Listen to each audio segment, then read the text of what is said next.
I can very easily logically debunk our good friend Bernie Sanders and Hassan over here. You see, the point they're trying to make is that it's not DEI or Democrat mayors or governors. Climate change is real. Now let's try some logic. Which political party has been telling us we must engage in mitigation practices to deal with climate change? Republicans. Yeah, no, it wasn't Republicans. You lose minus 500 points. In fact, it is Democrats. Yes. Which state has a Democrat supermajority? Many. California. But California. Yeah, So the question then becomes, if Democrats know climate change is a problem, and Democrats have advocated for climate change mitigation, and then you have a Democrat governor and mayor, and they don't mitigate the problem they tell us is coming, is it the fault of those politicians? Yes. Thank you, Bernie. Have a nice day. It's true. And yeah, I think ultimately the idea of climate change, if it's dependent upon you and me making sure that we recycle, we're screwed.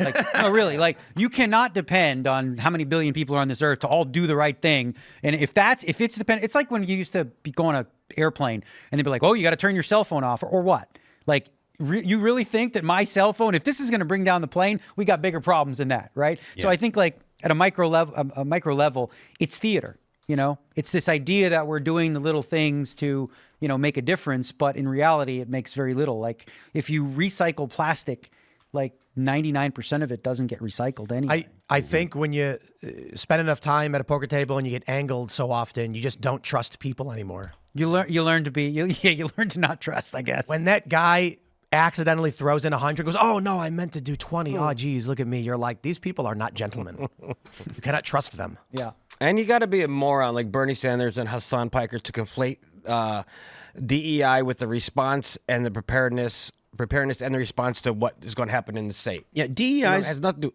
Good. I'm done.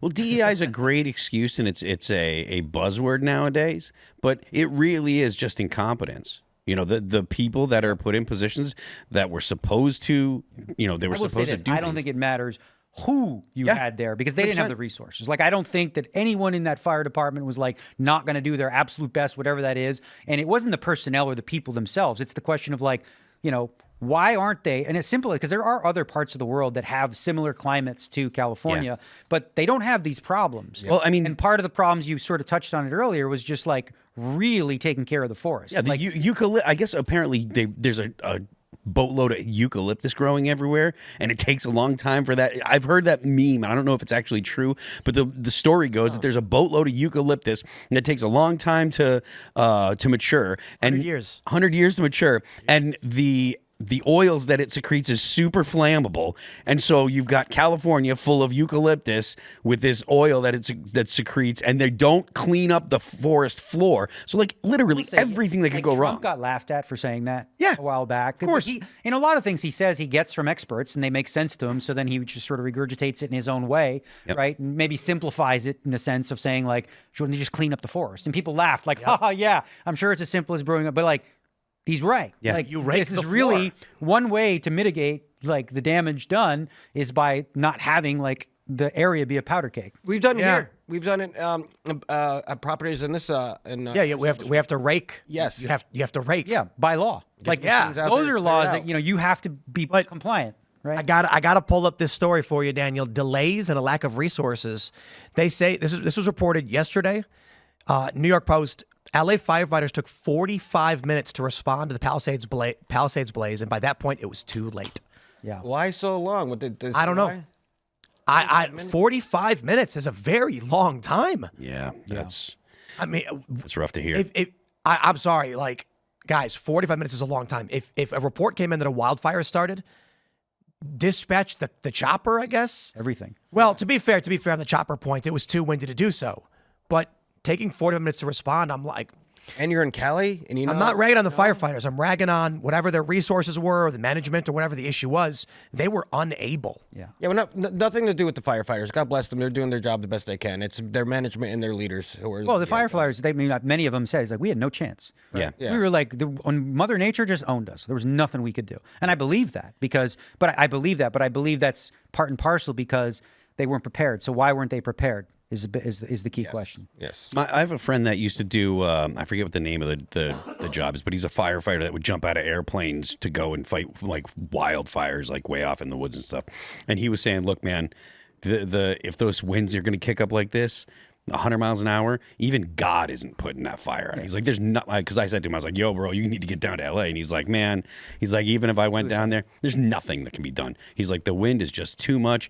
Even, you're not putting these fires out. So. People, Smoke jumper, by the way. Smoke jumper, that's what it is. Yeah. I always forget Also, that. like, what about homes? Like, I mean, these homes that all burn down, like, if you use concrete, they don't burn down, right? I If don't. you live in an area like that, you maybe have to say, like, okay, if you want to live in this area, you must build this type of home. There was a video of metal on fire in the wildfires, and it was metal frame burning, and I was just like, I think maybe when it gets too hot, a lot more burns than you realize. But honestly, I don't know that I know enough to answer definitively whether or not, because what I will say is I've seen seemingly metal skyscrapers on fire, and I obviously, if you build the house out of wood, it's gonna burn, if it ends up happening.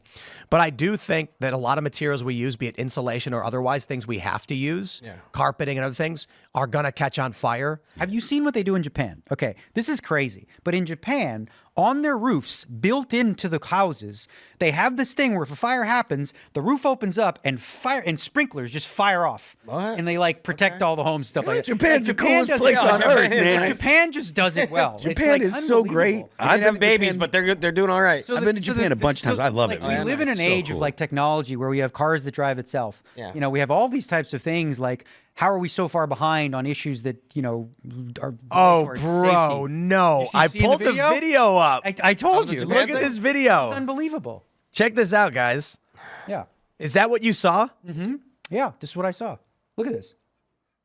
Oh, shoot. Oh, they're like little sheds They have their outside. own- Yeah. Okay. You could So- do this to your pool or whatever. It's little fire suppression sheds. Like, is it right? That's so cool. I mean, we That's haven't. preparation. Yeah. Right You know what I was thinking about? Japan was like, I remember World War II. That's not happening again. I saw a picture of a pool.